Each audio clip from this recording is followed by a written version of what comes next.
नमस्कार। हमारे इस खास बुलेटिन 2 बजे दोपहर की 5 बड़ी खबरों में आप सभी का बहुत स्वागत है। मैं गरिमा श्रीवास्तव आपके साथ। इसमें पहली बड़ी खबर हाथरस से जुड़ी हुई होगी, जहां सुप्रीम कोर्ट ने हाथरस भगदड़ मामले में सुनवाई से पूरी तरह से इनकार कर दिया। और दूसरी बड़ी खबर महाराष्ट्र से है, जहां महाराष्ट्र में विधान परिषद की 11 सीटों के लिए शुक्रवार को मतदान हो रहा है। 11 सीटों के लिए 12 उम्मीदवार मैदान में है। वहीं तीसरी बड़ी खबर झारखंड से होगी, जहां झारखंड विधानसभा चुनाव अक्टूबर महीने में महाराष्ट्र और हरियाणा के साथ कराने की तैयारी पर जेएमएम ने नाराजगी जताई है। चौथी बड़ी खबर छत्तीसगढ़ से है, जहां नगरीय निकाय और पंचायत चुनाव से पहले बीजेपी की विष्णुदेव साय सरकार सस्ते गैस सिलेंडर पर बड़ा दांव खेलने की तैयारियों में है। और पांचवी और आखिरी बड़ी खबर यूपी से है, जहां दूल्हे ने अपनी बारात घोड़े पर नहीं बल्कि बुलडोजर पर निकाली है। इस अनोखे अंदाज में निकली बारात को देखने के लिए लोगों की भीड़ लग गई।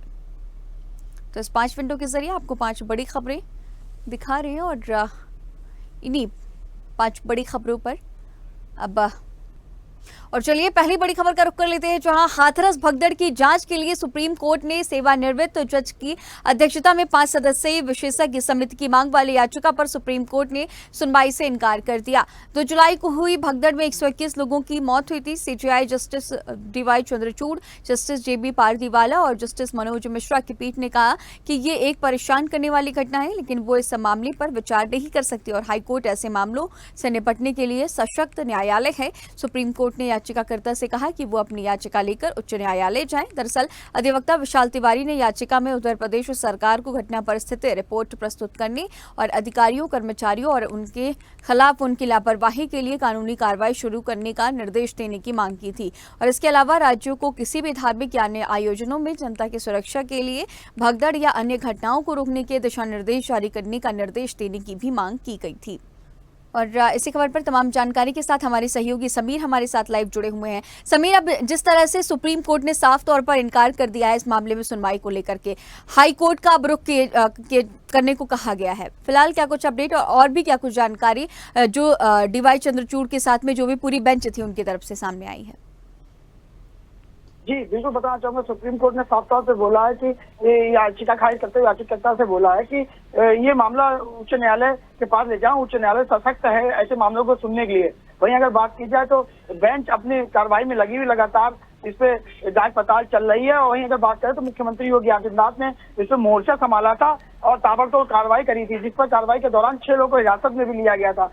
वहीं अगर बात करें जिन लोगों ने हादसा अपनी आंखों से देखा था, उनका ये कहना है कि जब सेवादार वहां पे लगे हुए थे, बाबा का काफिला निकल रहा था सत्संग खत्म होने के बाद, तो लोग अनियंत्रित हो चुके थे और अनियंत्रित होने के बाद बाबा के पैर की धूल लेने के लिए, उनकी गाड़ी के पहियों की धूल लेने के लिए उनके पीछे भाग रहे थे। लेकिन जो उनके पहरेदार थे, जो उनके सहयोगी थे, वो कहीं ना कहीं इस चीज को अनदेखा करते हुए गाड़ी के पीछे अपनी गाड़ी लगातार दौड़ा रहे थे। जहाँ इस तरीके का बड़ा हादसा हुआ, एक के बाद लोग मरते चले गए, 100 से अधिक लोग घायल भी हो गए, लेकिन उन्होंने इसकी परवाह नहीं करी और वो वहां से बाबा के साथ पीछे पीछे निकल गए। तो कहीं ना कहीं से साफ तौर पे लापरवाही नजर आती है। लेकिन सुप्रीम कोर्ट का भी ये साफ कहना है कि ये इतना बड़ा मामला है, लेकिन इस पर सुनवाई हाईकोर्ट कर सकता है। हाईकोर्ट अभी सशक्त है इन सब मामलों पे कार्रवाई करने के लिए। जी, और अब जिस तरह से अब हाईकोर्ट का रुख करने की बात सामने आ गई है याचिकाकर्ता, अब क्या किस तरह की आगे की से लेकर के पूरी तैयारी, और इसके साथ ही इस पर राजनीति भी देखी जा रही है उत्तर प्रदेश में? जी, इस पर राजनीति लगातार जारी है। सभी विपक्षी दल इस पर राजनीति कर रहे हैं लगातार। कहीं ना कहीं आज भी बाबा को लेकर उत्तर प्रदेश सरकार को घेरने का काम कर रहे हैं। वहीं अगर बात कर लें तो याचिकाकर्ता ने बोला था कि 80,000 की परमिशन थी और 2.5 लाख से अधिक लोग वहां पे पहुंचे। तो इसमें कहीं ना कहीं उत्तर प्रदेश प्रशासन की गलती है, लापरवाही है, पुलिस प्रशासन की भी गलती लापरवाही है। उन्होंने इसको गंभीरता से नहीं लिया। अगर उन्होंने समय पर इस पे कार्रवाई की होती और सख्ती से इस पे जांच की होती तो इस तरीके का हादसा ना होता। और जो 121 लोग की जाने गई अभी तक, वो जाने ना जाती, निर्दोषों की जाने गई, इसमें कहीं ना कहीं लापरवाही पुलिस प्रशासन की है। जिसपे पूर्व में देखा गया है कि 6 लोगों पर कार्रवाई भी हुई है, जिसमें एसडीएम, सीओ, इंस्पेक्टर और चौकी इंचार्ज और लेखपाल और तमाम लोगों के ऊपर कार्रवाई लगातार हुई है। जी ठीक है समीर, तमाम जानकारियों के साथ बने रहने के लिए आपका बहुत शुक्रिया। तो चलिए अगली बड़ी खबर का रुख करेंगे, जहां महाराष्ट्र में विधान परिषद की 11 सीटों के लिए शुक्रवार को मतदान हो रहा है। 11 सीटों के लिए 12 उम्मीदवार मैदान में है। ये चुनाव काफी अहम है क्योंकि 3 महीने के अंदर राज्य में विधानसभा के चुनाव होने हैं। जून 2022 में हुए एमएलसी चुनाव में के बाद ही राज्य में चल रही तत्कालीन महाविकास अघाड़ी सरकार गिर गई थी और इसकी शुरुआत चुनाव में क्रॉस वोटिंग के जरिए हुई थी। इन चुनाव की अहमियत इसी से समझी जा सकती है। महायुति के लिए 11 में से 9 सीटें जीतना आसान है, लेकिन अगर क्रॉस वोटिंग हुई तो महाविकास अघाड़ी के 3 उम्मीदवार जीत सकते हैं।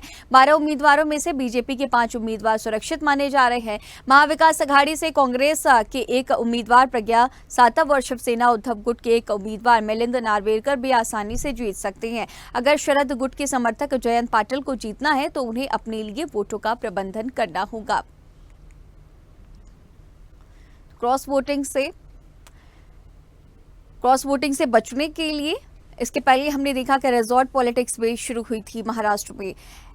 और एनसीपी की अगर हम बात करें तो जीत के लिए एनसीपी को यहां पर एक्स्ट्रा वोटिंग की जरूरत है। सुबह 9 बजे से मतदान की प्रक्रिया चल रही है और सभी की किस्मत कैद हो रही है। 11 सीटों पर 12 उम्मीदवार हैं। क्रॉस वोटिंग का खतरा लगातार सभी दलों को था और इसी खबर पर तमाम जानकारी के साथ महाराष्ट्र से हमारे ब्यूरो चीफ राहुल पुजारी हमारे साथ जुड़े हैं। राहुल, अब देखिए सुबह से ही जिस तरह से हम देख रहे हैं लगातार की चुनाव की प्रक्रिया चल रही है, तमाम तरह के इस दौरान स्टेटमेंट्स भी सामने आ रहे हैं। इस वक्त क्या कुछ स्थिति महाराष्ट्र में और जिन सीटों पर चुनाव हो रहा है वहां पर उम्मीदवारों की क्या कुछ स्थितियां और क्रॉस वोटिंग का डर जिस तरह से था, क्या कुछ तस्वीरें इस वक्त नजर आ रही है? मैच तो शुरू हो चुका है।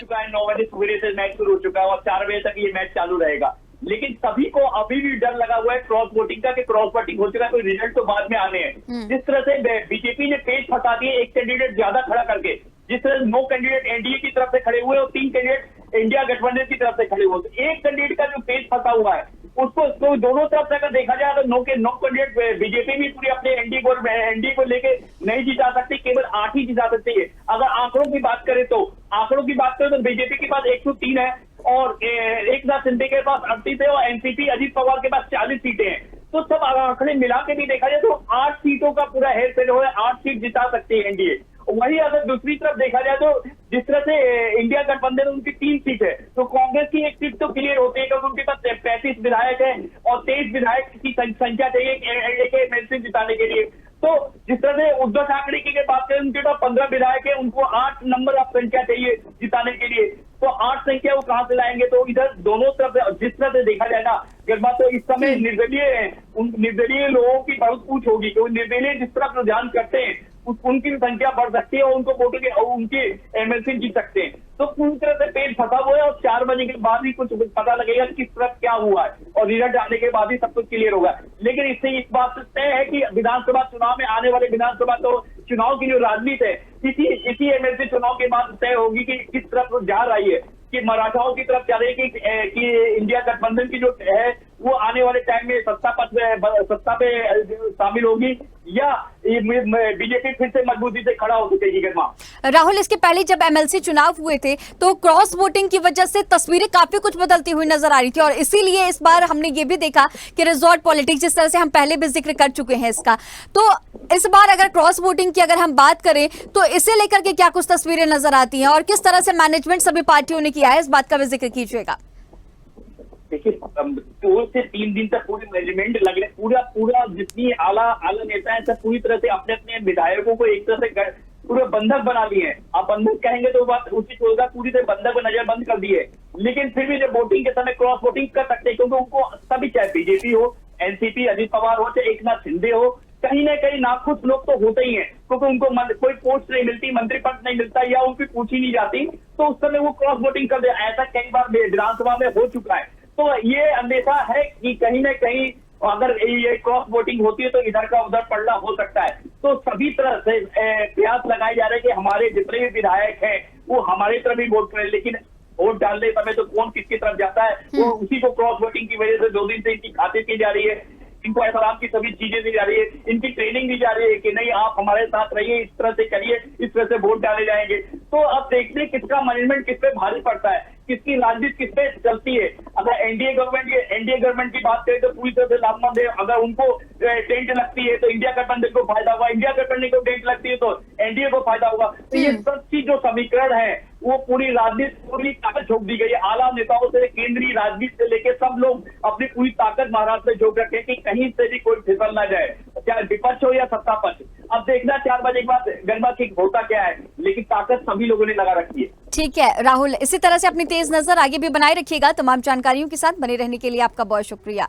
तो अब एनसीपी को भी जीत के लिए एक्स्ट्रा वोटिंग की जरूरत है और इसके साथ ही विधान परिषद का चुनाव चल रहा है। शाम 4 बजे सभी प्रत्याशियों की किस्मत कैद हो जाएगी। चलिए अब अगली बड़ी खबर का रुख करेंगे, जहां भारत निर्वाचन आयोग द्वारा झारखंड विधानसभा चुनाव अक्टूबर महीने में महाराष्ट्र और हरियाणा के साथ कराने की तैयारी पर जेएमएम ने नाराजगी जताई है। वहीं बीजेपी का कहना है कि 5 साल सत्ता में रहने के बावजूद जेएमएम चुनाव से डर रहा है। झारखंड विधानसभा का कार्यकाल 5 जनवरी 2025 को पूरा हो रहा है। इधर भारत निर्वाचन आयोग के वरिष्ठ उप निर्वाचन आयुक्त धर्मेंद्र शर्मा और नितेश व्यास के नेतृत्व में एक उच्च स्तरीय टीम ने झारखंड विधानसभा चुनाव को लेकर अधिकारियों के साथ बैठक की है। राज्य में झारखंड विधानसभा का कार्यकाल 5 जनवरी 2025 को पूरा हो रहा है, लेकिन ऐसे संकेत मिल रहे हैं कि चुनाव आयोग की ओर से महाराष्ट्र और हरियाणा के साथ ही अक्टूबर महीने में झारखंड में विधानसभा चुनाव कराने की तैयारी की जा रही है। जेएमएम की ओर से समय से पहले चुनाव कराए जाने की कोशिश पर नाराजगी जताई गई है। वहीं बीजेपी का कहना है कि 5 सालों तक सत्ता में रहने के बावजूद जेएमएम को चुनाव में जाने से डर लग रहा है। अक्टूबर महीने में चुनाव कराने की तैयारी के बीच जेएमएम ने कहा कि अगर भारत निर्वाचन आयोग ने समय से पहले झारखंड में चुनाव कराने का निर्णय लिया तो ये अलोकतांत्रिक होगा।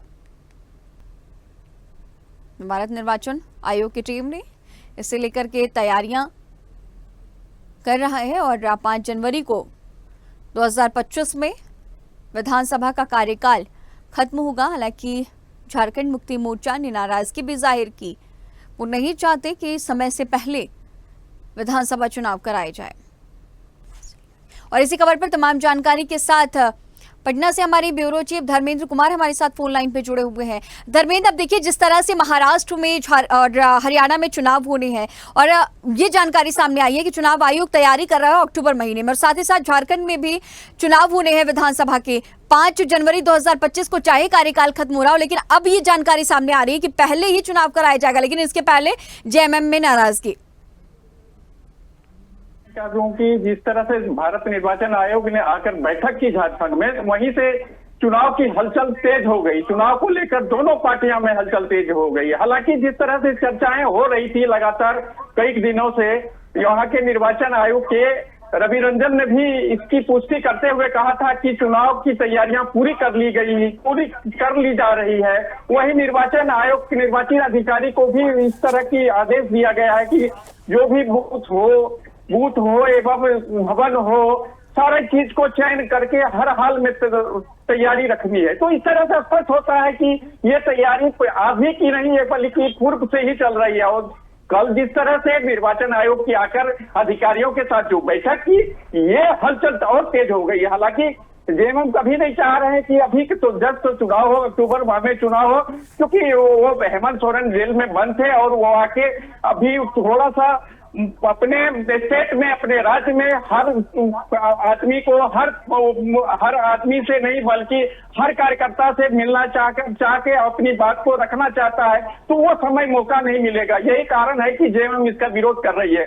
लेकिन दूसरी बात है कि बीजेपी जिस तरह से अपना अगुवाई ले रही है कि ठीक है इतने साल आप हो गए तो सत्ता का सुख भोग कर रहे हैं, अभी भी आपको लालच है, वो बात अलग है। लेकिन जिस तरह से जेएमएम का विरोध नाराजगी होना, जाहिर सी बात है कि कहीं न कहीं वो थोड़ी सी अपनी फीडबैक में नहीं ले पा रहे हैं, क्योंकि हेमंत सोरेन हाल में ही जेल से निकले हैं, तो उनकी स्थिति, उनका दौरा, न्याय यात्रा दौरा होनी भी है, तो इस लेके वो थोड़ी सी परेशानी हो सकती है। लेकिन निर्वाचन आयोग, भारत निर्वाचन आयोग ने जिस तरह से बैठक की है, उससे जाहिर सी बात हो गई है कि महाराष्ट्र, हरियाणा और झारखंड तीनों के एक साथ चुनाव कराने के मूड में है। अब देखना है समय के आगे की क्या बात होती है। बहरहाल जिस तरह से दोनों पार्टियां में चर्चा चल रही है, दोनों पार्टियां अंदर से तैयारी भी कर रही है। इसमें कहने की कोई गुजारिश नहीं होगी कि ये दोनों तैयारी नहीं कर रही, लेकिन दोनों पार्टियां अंदर से तैयारी कर चुकी है और कर भी रही है। तो फिर भी बावजूद हुई एक होता है कि नहीं समय कुछ मिल जाता, चूंकि हेमंत सोरेन जेल में बंद थे और जेल से बाहर आने के बाद वो न्याय यात्रा पर निकलेंगे और हर जिले में जाके अपनी केंद्र सरकार की विफलता के साथ साथ केंद्र सरकार ने जबरदस्ती उनको जेल में ठूसा गया, ये बात के जनता को अपनी ओर आकर्षित करेंगे, ये मौका उनको मिल जाएगा। यही कारण है कि जेएमएम के तरफ से कुछ नाराजगी आ रही है। वही बीजेपी के तरफ से स्पष्ट रूप से कहा जा रहा है कि नहीं, वो समय पर अगर समय से पहले चुनाव करवा लेते हैं तो इसमें कोई बड़ी बात नहीं है। चूंकि इसका कार्यकाल 5 जनवरी 2025 को खत्म होना है, बावजूद इसके पहले के चुनाव की तैयारी हो रही है, ये अच्छी बात नहीं है। लेकिन जेएमएम का कहना है कि यही बीजेपी का कहना है कि जो जिस प्रकार से निर्वाचन आयोग ने अपना कदम उठाया, निर्णय लिया, वो स्वागत योग्य है। अब ये दोनों पार्टियां एक दूसरे पर आरोप लगा रही है। अब देखना है कि भारत निर्वाचन आयोग किस तरह से कब किस तरह से कैसे कब और हरियाणा महाराष्ट्र के साथ चुनाव करा लेगी झारखंड की, या आगे फिर बदल हो सकती है, ये तो वक्त बताएगा।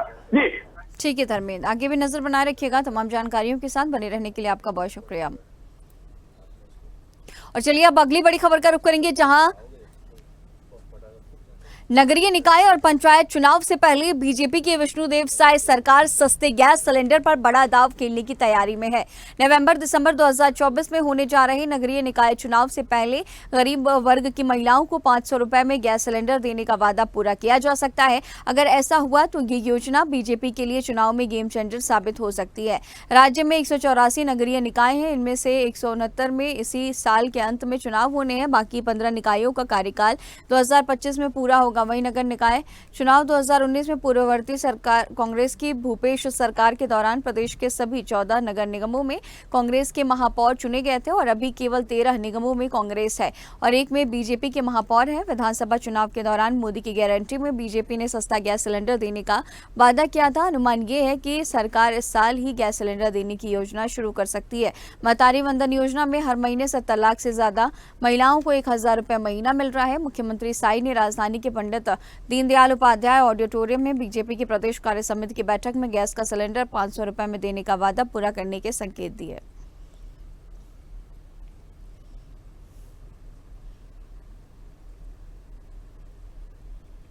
नगरीय निकाय और पंचायत चुनाव से पहले ये बड़ा दांव बीजेपी खेल सकती है। छत्तीसगढ़ के मुख्यमंत्री विष्णुदेव साय ने संकेत दिए हैं कि गरीबों को 500 रुपए में गैस सिलेंडर मिल सकता है। बीजेपी ने सस्ता गैस सिलेंडर देने का जिस तरह से वादा किया था, इसे लेकर के अब जानकारी सामने आई है।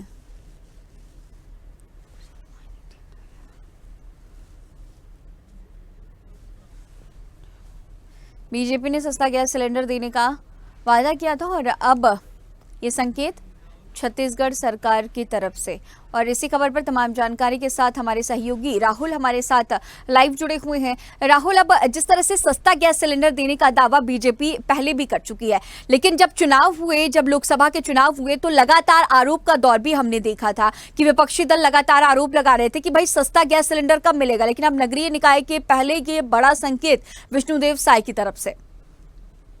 तो बताना चाहेंगे दिसंबर 2024 में प्रदेश के सारे नगरीय निकायों में चुनाव होगा और नगरीय निकायों में मतदाताओं में साधने के लिए सत्तारूढ़ पार्टी भारतीय जनता पार्टी ने सस्ता गैस सिलेंडर देने का अभी ऐसी योजना बनी है, लेकिन अधिकृत तौर पे कोई जानकारी नहीं मिली है। सिर्फ ये कहा जा रहा है, अंदरूनी खारिज इस बात को लेकर चर्चा है कि सत्तारूढ़ पार्टी बीजेपी जो है 500 रुपए में महिलाओं को, गरीब महिलाओं को 500 रुपए में सिलेंडर दे सकती है। इससे सीधा फायदा सत्तारूढ़ पार्टी को होगा। भारतीय जनता पार्टी की जो सरकार है उन्होंने अभी महिलाओं को सीधे उनके खाते में 1000 रुपए महीने के हिसाब से उनको भुगतान कर रही है और पिछले 4 महीनों से ये भुगतान जो चल रहा है। इसके अलावा आज मितानिन महिलाओं को जो है, मितानिनों को भी उनके खाते में सीधे पैसे ट्रांसफर किए गए। आने वाले नगरीय निकाय चुनाव में इन सभी का फायदा जो है बीजेपी को मिल सकता है। विधानसभा चुनाव के पहले गुजरात में भी इस बात की चर्चा की गई थी, वहां पे 450 रुपए में गैस सिलेंडर देने की योजना जो है घोषणा पत्र में शामिल किया गया था, पर वो अमूर्त रूप नहीं ले पाया था। अब एक बार फिर अगर सरकार ये लेके आती है तो इसके बाद ये देखा जाएगा कि ये सरकार इसमें वास्तविक में लेके आती कि सिर्फ चर्चाओं तक ही सीमित रहती है। दूसरी महत्वपूर्ण बात यह है कि क्या इस विषय 70 लाख महिलाएं जिनको भी मिल रही है, अगर गरीब महिलाओं को भी दी जाती तो भी 50 लाख से ज्यादा ऐसी महिलाएं होती है जिनको ये सस्ता गैस सिलेंडर देना होगा 500 रुपए में। तो उससे सरकार का वित्तीय भार भी बढ़ेगा। सरकार जो है, अभी सरकार की वित्तीय स्थिति बहुत अच्छी नहीं है, ऐसा वित्त मंत्री ओपी चौधरी कह चुके हैं, जिसके चलते कुछ भर्तियां भी विलंब हो रहा है। लेकिन दूसरी प्रमुख बात यह है कि अगर 500 रुपए में सस्ता सिलेंडर दिया जाता है, इससे उन महिलाओं को तो फायदा होगा, भारतीय जनता पार्टी के वोट बैंक में भी बढ़ोतरी होगी। पर क्या इसको लंबे समय तक खींचा जा सकता है? इसके बाद फिर नगरीय निकाय चुनाव के बाद फिर पंचायती चुनाव होंगे, ग्राम पंचायतों में भी चुनाव होंगे। क्या इसको लंबे समय तक खींचा जा सकता है? क्या सरकार इसको पूरे 5 साल रखेगी? क्योंकि अगर एक बार दे दिया गया किसी योजना को शुरू किया तो उसको फिर बंद नहीं किया जा सकता। तो इससे सरकार का वित्तीय भार तो बढ़ेगा ही। ठीक और है। सरकार जैसे कहती कि उनका सरकारी खजाना पूर्व की सरकारों ने खाली कर दिया है, तो फिर सरकार इसको मैनेज कहाँ से करेगी? बैलेंस करना मुश्किल हो जाएगा। ठीक है राहुल, आगे भी नजर बनाए रखिएगा। तमाम जानकारियों के साथ बने रहने के लिए आपका बहुत शुक्रिया। तो बीजेपी ने सस्ता गैस सिलेंडर देने का जिस तरह से वादा किया था उसे पूरा करने के संकेत विष्णुदेव साई ने दिए हैं। और चलिए अब पांचवी और आखिरी बड़ी खबर का रुख करेंगे, जहां फूलों से सजी गाड़ियों में आपने सजे धजे दूल्हे को महंगी गाड़ियों में बैठे कई बार देखा होगा, लेकिन यूपी में एक ऐसी शादी हुई जिसमें दूल्हा सज धज कर आया, लेकिन गाड़ियों के बजाय उसने बुलडोजर पर अपनी बारात निकाली है। इस अनोखे अंदाज में निकली बारात को देखने के लिए भीड़ लग गई। कई लोगों ने वीडियो बनाकर इसे सोशल मीडिया पर भी शेयर किया है। देखते ही देखते ये वीडियो तेजी से वायरल होने लगा। मामला यूपी के गोरखपुर का है, जहां ससुराल की ओर से किए गए एक छोटे से मजाक को दूल्हे ने इतनी गंभीरता से ले लिया कि उसने बुलडोजर पर ही बारात निकाल दी। दूल्हे के पिता मोहित वर्मा यूपी के सीएम योगी आदित्यनाथ के बड़े फैन हैं। उनके बेटे कृष्णा वर्मा की शादी संत कबीर नगर के खलीलाबाद में तय हुई थी और इसी दौरान ससुराल पक्ष के किसी ने मजाक करते हुए कह दिया कि संत कबीर नगर में जरा संभल कर आना, क्योंकि यहां से योगी आदित्यनाथ की पार्टी हार गई है। ससुराल वालों की तरफ से किया गया ये मजाक दूल्हे को बहुत नागवार गुजरा और ऐसे में उसने ससुराल वालों को इस मजाक का जवाब देने के लिए दूल्हा कृष्णा वर्मा बुलडोजर से ही बारात निकाल करके अपने ससुराल पहुंचा है। और इसी खबर पर तमाम जानकारी के साथ लखनऊ से हमारे सहयोगी समीर हमारे साथ लाइव जुड़े हुए हैं। समीर, अब जिस तरह से बुलडोजर वाले बाबा उत्तर प्रदेश के मुख्यमंत्री योगी आदित्यनाथ को कहा जाता है, लेकिन ये बड़ी अनोखी शादी देखने को मिल रही है। तस्वीरें जिस तरह से हम देख रहे हैं, बुलडोजर से एक दूल्हा बारात लेकर के पहुंच गया है।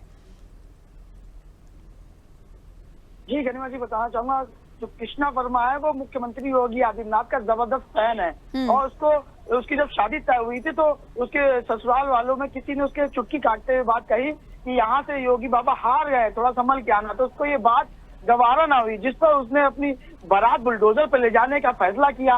लेकिन उसके परिवारजनों ने उसको लाख मनाया, समझाया कि इससे मजाक का पात्र बन जाएगा, लोग उसका मजाक बनाएंगे, लेकिन वो एक ना माना। उसके सहयोगी ने उसके लिए एयर कंडीशन कार ना बुक करके उसके लिए बुलडोजर बुक किया। बुलडोजर तो खूब सजाया गजाया गया और सजाने के बाद उस बुलडोजर पर वो अपनी बारात लेकर अपनी ससुराल पहुंचा, जहां लोगों का तांता लग गया, भीड़ लग गई और लोग हुज्जुम लगाकर उसको देखने लगे, वीडियो बनाने लग गए। लेकिन उसने अपनी इस बात को पूरा करके दिखाया कि मैं मुख्यमंत्री योगी आदित्यनाथ का फैन हूँ और बारात भी बुलडोजर पे ले जाऊंगा।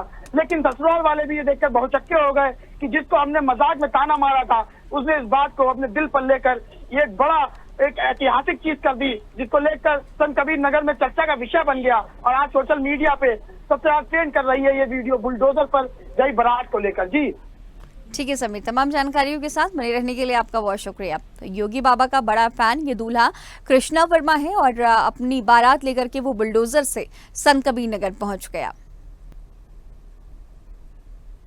और हमारे इस खास बुलेटिन में फिलहाल इतना ही। खबरों का सिलसिला लगातार जारी रहेगा, बने रहिए स्वदेश न्यूज के साथ। सबसे पहले देश।